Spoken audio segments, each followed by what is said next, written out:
आज शनिवार की प्रदोष है। कहते हैं शनि प्रदोष के दिन जिस भाव से हम शिव से जो कहते हैं, मेरा देव अधिदेव महादेव हमारी झोली में वही डाल देता है। अब दिल से कहो उसको, वो दिल से सुनता है।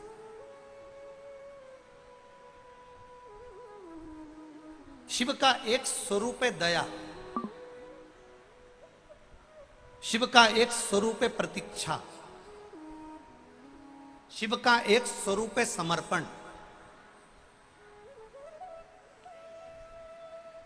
प्रतीक्षा का मतलब अभी आपको समझाया कि जितनी प्रतीक्षा कर सकते हो करो, होगा, समय आएगा, अच्छा होगा।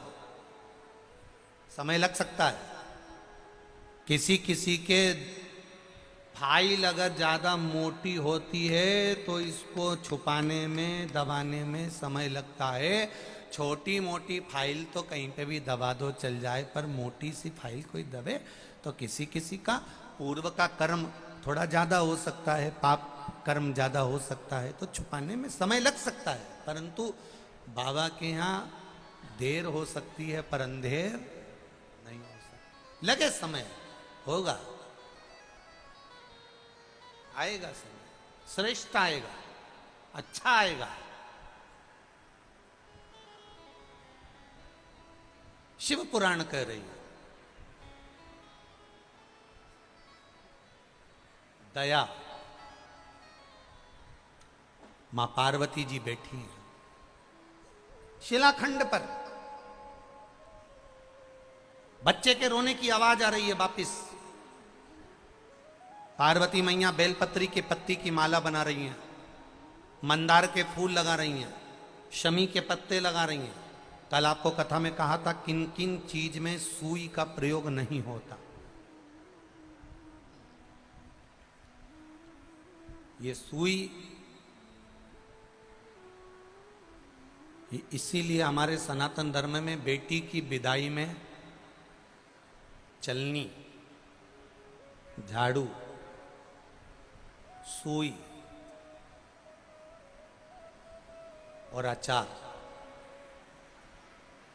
हमारे यहाँ बेटी की विदाई में पापड़ देते हैं, बड़ी देते हैं, जो चीज खराब ना हो।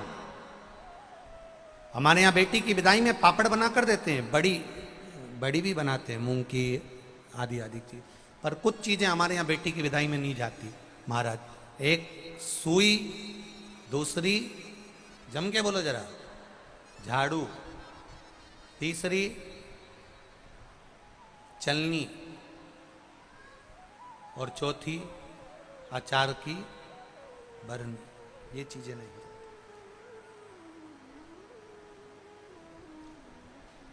बेटी को तुम्हारे घर का अचार बहुत अच्छा लगता है।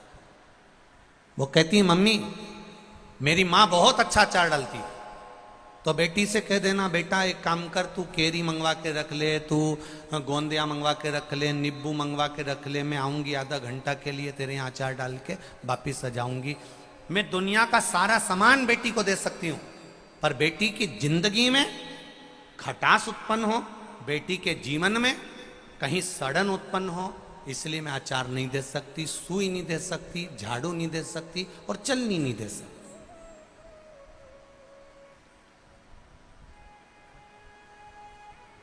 ना जाने कौन कौन तुमको अकल दे देता है। संक्रांति के टाइम पर जब मकर संक्रांति आती है ना, तब माताएं 13 चीजें बांटती है। इधर बेटमा साइड बांटते कि नहीं बांटते? अरे बोलो, जम के बोलो, बांटते हैं। तो किसी पुराण में ये लिखा था कि आटा छानने की चलनी वो 13 चीज में बांट देना। पर माताओं में ना जाना कहां से वो लेकर आ गई कि मैं तो अब की बार 13 चीज में चलनी बांटूंगी। कौन ने कहा ये बांटने का?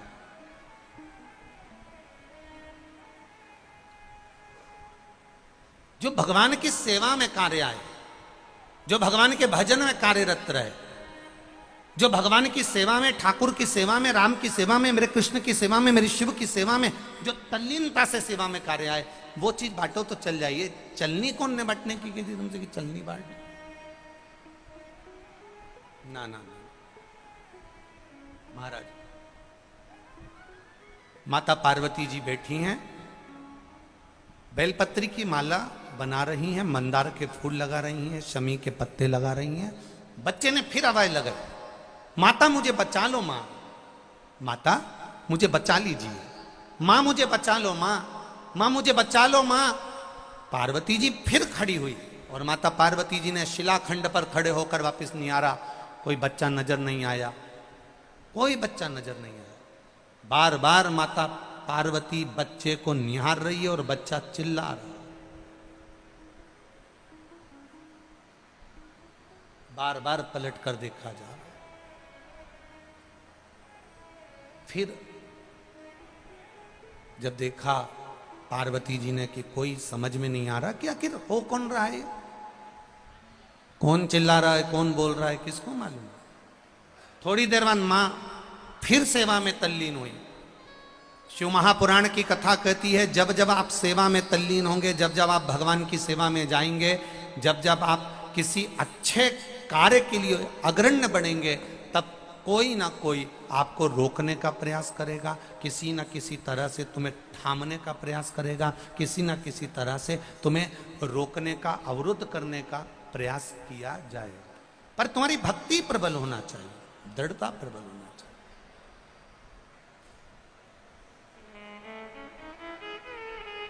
भक्ति की प्रबलता। मैंने तेरे ही भरोसे से बाबा, तेरे ही भरोसे हवा बिच उड़ती जावांगी, बाबा डोर तो छड़ी ना में कटी जावांगी, भोले मैं तेरी पतंग, शंभू मैं तेरी पतंग। शिव कथा कह रही। बच्चे ने फिर चिल्लाया और बच्चा जैसे ही चिल्लाया, अब की बार मां ने देख लिया। अभी तक मां देख रही थी पर्वत पर, अभी तक मां देख रही थी भूमि पर अब मां ने देखा कि एक जलाशय में एक मगर एक बच्चे को पकड़ने के लिए घाट पर आ रहा है।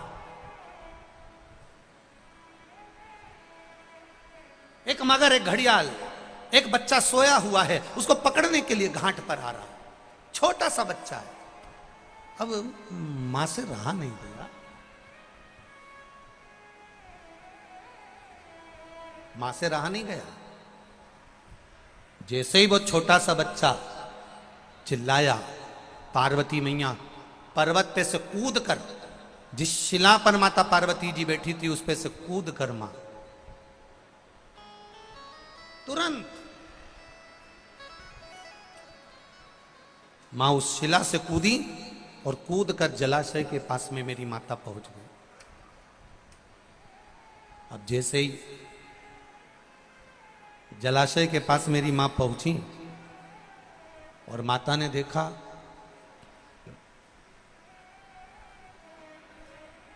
बच्चा चिल्ला रहा है, मां मुझे बचा लो, मां मुझे बचा लो, मां ये घड़ियाल, ये मगर, ये ग्रह मुझे खा जाएगा, आप बचा लो मुझको। मां जाकर घाट पर खड़ी हो गई और खड़ी होकर माता ने घड़ियाल को रोका, ए घड़ियाल, ए ग्रह रुक, ए ग्रह रुक जा, तू इस बच्चे को नहीं खा सकता, तू इस बच्चे को नहीं खा सकता। घड़ियाल मुस्कुराकर बोला, हंसकर बोला, पार्वती जी इस सरोवर पर दिन के तीसरे पहर में जो भी मुझे मिलेगा वो मेरा भोजन होगा, ये मुझे वर प्राप्त है।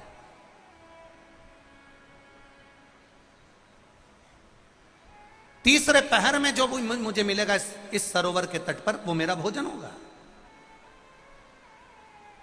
अब देखिए, किसी किसी का एक समय होता है। जैसे आज बेटमा वालों की किस्मत है, आज बेटमा वालों का भाग्य है कि शनि प्रदोष के दिन आप ये पावन शिव महापुराण की कथा सुन रहे हो, तो ये आपका भाग्य है।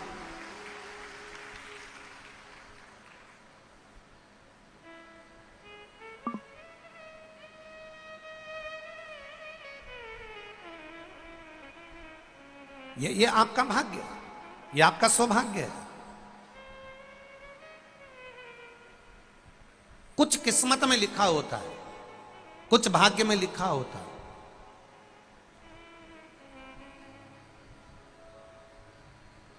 अब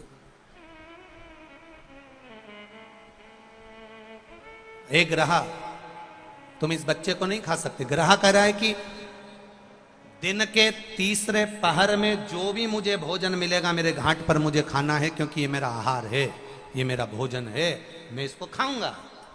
नहीं नहीं नहीं, मां कहती है तुम इसे नहीं खा सकते, क्योंकि ये मुझे पुकार रहा है, ये मुझे आवाज दे रहा है। और अगर ये मुझे पुकार रहा है, मुझे आवाज दे रहा है, तो तुम कैसे खा सकते हो इसको? तुम खा नहीं सकते। पार्वती जी कहती हैं तुम इस बच्चे को छोड़ दो। ग्रह कहता है ये बच्चा कौन है, तुम्हें मालूम है क्या? किसकी संतान है, तुम्हें मालूम है क्या?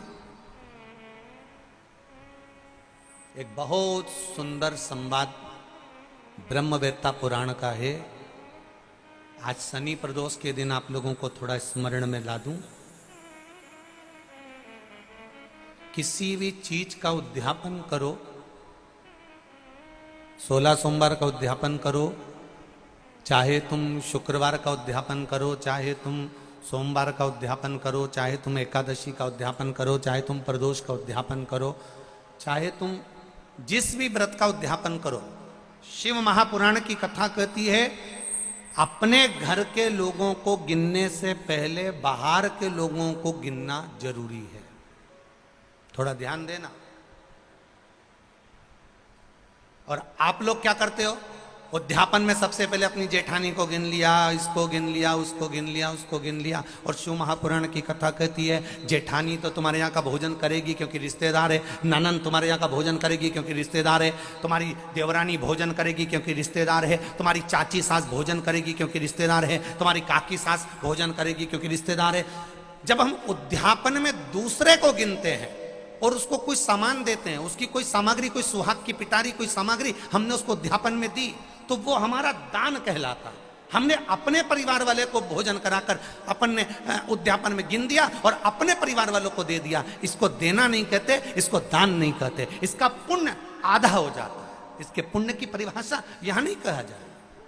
अब और सरल भाषा में समझ लीजिए। कई माताएं कहती है हमने तो अपनी बेटी को यह सामान दे दिया, मतलब हमने खूब दान कर दिया। अब एक बहुत अच्छे से समझ लेना, हमने हमारी बेटी को यह दे दिया तो हमने दान दे दिया। हमने हमारी बेटी को पापड़ बना के दे दिया, हमने तो बहुत दान कर दिया। हमने हमारी बेटी को साड़ी दिला दी, हमने दान कर दिया। हमने हमारी बेटी को सामान दिला दिया, हमने दान कर दिया। बेटी दान लेने की हकदार नहीं है, बेटी अपने मायके का हक लेने को दमदार है। तुम बेटी को एक साड़ी देकर ये मत सोचना कि हम दान दे रहे हैं। बेटी तो खुद कन्यादान में जाती है। आप बेटी को अगर वस्त्र दे रहे हो तो दान नहीं कर रहे हो। आप बेटी को कोई सामग्री दे रहे हो तो दान नहीं कर रहे हो। आप बेटी को कोई सामान दे रहे हो, दान नहीं कर रहे हो। आप बेटी के बेटे को 500 रुपए का लिफाफा दे रहे हो, ये दान नहीं कहला रहा है। ये वो अपना हक लेकर जा रही है। आई है माँ बाप के घर में तो साड़ी तो देना पड़ेगी, नहीं देगी तो काले कोट वाला दिला देगा। उसमें ये दान नहीं है कि तुम कह दो कि नहीं साहब हमारी तो हमने बहन बेटी के दान दे दिया, हमने तो हमारी बहन बेटी के दान दे दिया, हमने तो हमारी बहन बेटी के दान दे दिया। तो बहन बेटी कहीं भिक्षा मांगे तुमसे? अरे बोलो तो बैठवा वाली हो, बोलो बोलो जम के बोलो।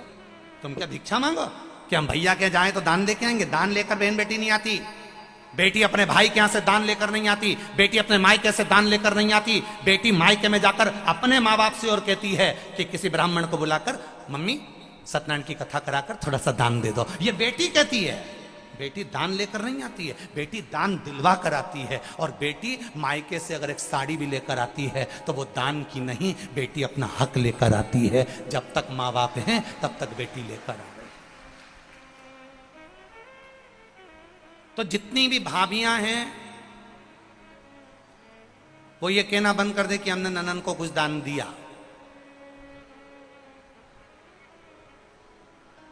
दान नहीं, हम जानते हैं तुम अगली बार हमें बेटवा नहीं बुलाओगे इस बात के लिए, भले मत बुलाओ। और जो रीत की बात है, यहाँ शिव महापुराण की कथा कह रही है, यहाँ शंकर जी का संवाद कह रहा है कि पार्वती जी कह रही हैं कि ग्रह कह रहा है पार्वती जी से, इससे तुम्हारी कोई रिश्तेदारी है, ये बच्चा कौन है तुम पहचानती हो, इसके माँ बाप को जानती हो, इसकी रिश्तेदारी पहचानती हो, इस बच्चे को क्यों बचाना चाहती हो, इस बच्चे को मुझे खाने क्यों नहीं देना चाहती। पार्वती जी कहती हैं अगर मेरी संतान होती तो मैं छोड़ देती, पर ये ना जाने कौन है, किसका पुत्र है, उसने मुझे पुकारा है, इसलिए मैं इसको बचाना चाहती हूं। बहुत ध्यान देना। अति